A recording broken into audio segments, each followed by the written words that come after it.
Hello, and welcome back to Let's Play Battlezone. I'm your host, Corporal Kerberos, and I want to be carrying you through this LP. This is episode 1 of the NSDF missions. The Americans. We'll be starting off with them and eventually moving our way onto the Russians. Now this is just the general loading screen, as you can see here. And of course, once you select single player, you get to choose either the Red Brigade or the Stars and Stripes. Combat exercises are basically jump into the fight type missions or combat training. And of course, load save game allows you to actually save, because you don't have to worry about checkpoints in this. Let's go ahead and get ready here. We're going to start off with the Stars and Stripes, and we'll go to the loading screen and have a look at what's going on.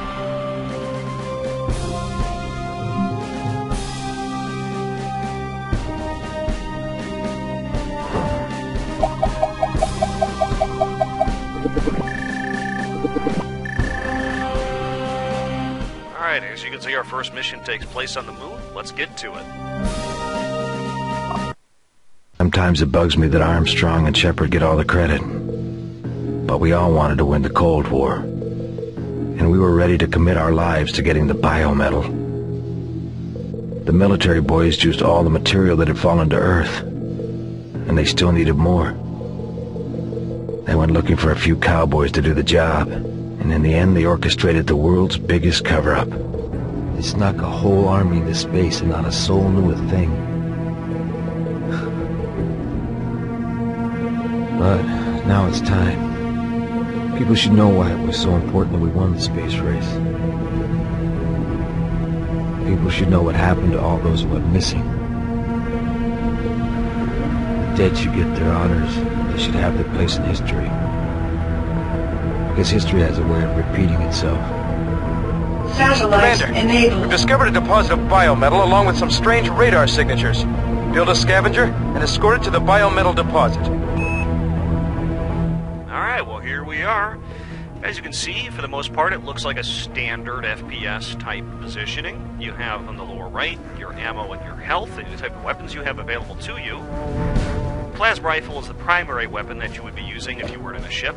And you also have a sniper rifle, which has a rather unique use, and I'll go into that a little bit later. Now, you're probably wondering why I'm not shooting it off. Well, I normally would, but I guarantee you'll see that in combat later on.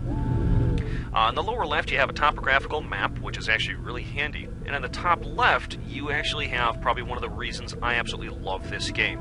As an RTS, it is extremely easy to manage all your abilities, everything you can possibly do. As you can see, I just selected defense. I don't have anybody to help me out, so I got nothing to do. If I select nav points, I've got 2. One is the American nav point right here, the other is a scrap field almost a kilometer away. Next I have the recycler. We're going to talk about that in a second. But I also happen to have the satellite. Satellite activated. The satellite is actually what ties it in and makes it look very, very similar to a traditional RTS. You can actually, if you have a satellite array set up, you can actually play it like a traditional RTS, where you actually just send units all over the place. It's really kind of handy. So, it's really kind of a neat feature. I'm not going to use it too much because you have to have a satellite array for it. Now, the cool thing about it is things like this recycler here. I can either select it manually by hitting the 5 key, and I have a few things I can generate at the moment, but if I can also mouse over it and hit spacebar to select it. I can also tell it to pack up, but I don't want it to pack up because that means I need to move it somewhere, so fuck that.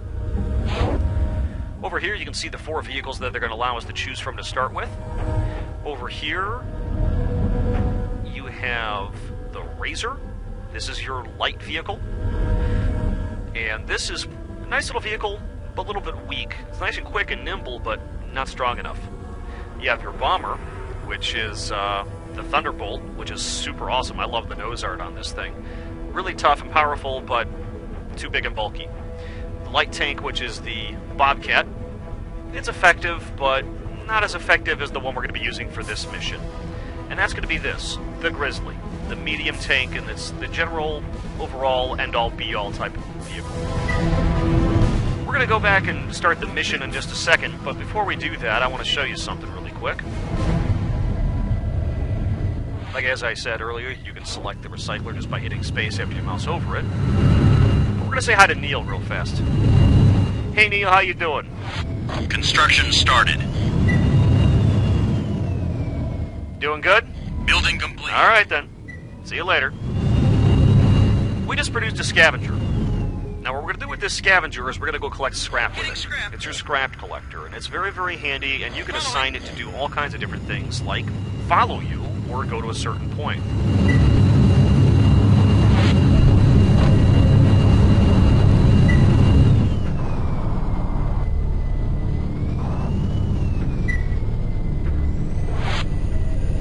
Scavenger here.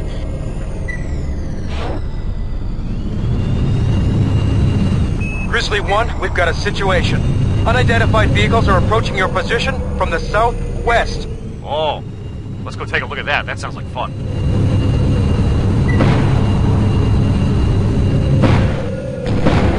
As you can see, this is the main weapon of the Grizzly tank. This is the AT Stabber. The minigun. Nice and fast and powerful, but, you know, not as damaging as other weapons that you might have. I'll go through and show off more of the weapons later on. But we just got our first combat kill. Hooray!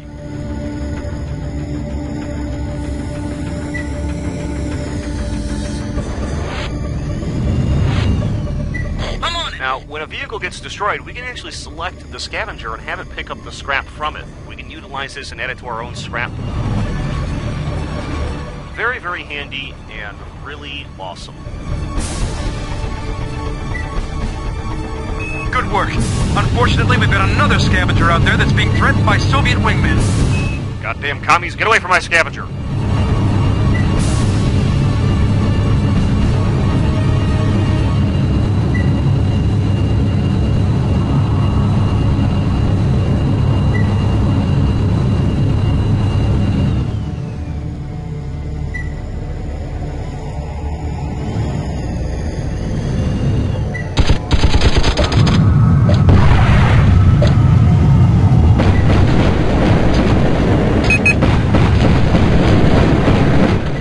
Pinko!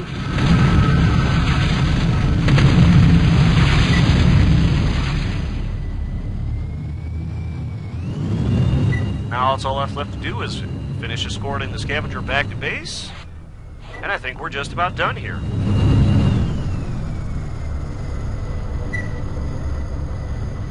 Say hi to Neil again real fast. Recycler here. Construction started. Hi Neil. Bye Neil. Building complete. Good work, Grizzly 1. We've confirmed that the hostile vehicles are of Soviet origin.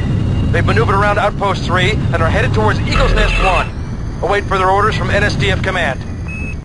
Well, how about that? I know that was a short one, kids, but guess what? It's only going to get longer and longer from here. But until next time, I'm Corporal Carberos, out.